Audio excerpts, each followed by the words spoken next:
More than $100 million is up for grabs for schools to hire school resource officers. And for the most part, the grants are going out without a hitch. But as State Capitol reporter Chris O'Brien found out, there are still some growing pains.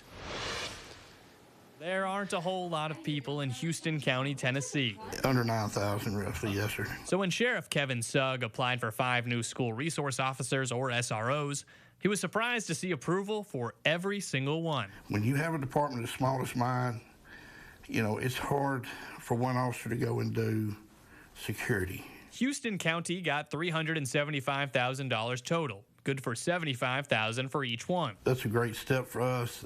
That's you know, we don't have a lot of tax base here, and those finances will be greatly appreciated and needed, of course. The move comes after Governor Bill Lee announced back in May the state would allocate money for at least one SRO in every public school across the volunteer state. It's going to help a lot of small counties in Tennessee. Sheriff Sugg is just running into one big issue: training. We've got 5 that we're ready to try to get in academy.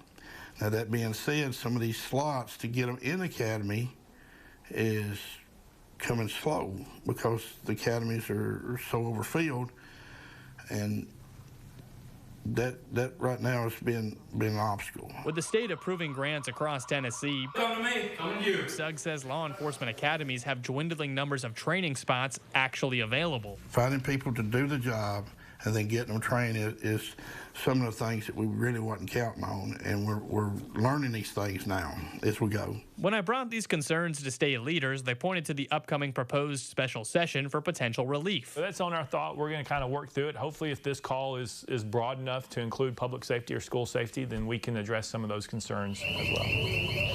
One solution the governor has floated is to use retired law enforcement agents. So we've had discussions about training, annual training. We also have the governor who's proposed Homeland Security officers that could provide the training for SROs.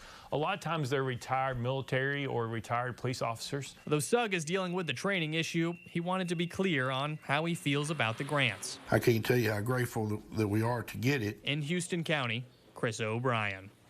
Chris, thank you. By the way, Chris did reach out to the governor's office to check if the funding is one-time or reoccurring, and he was told that it's reoccurring and will be in the budget every year for the time being.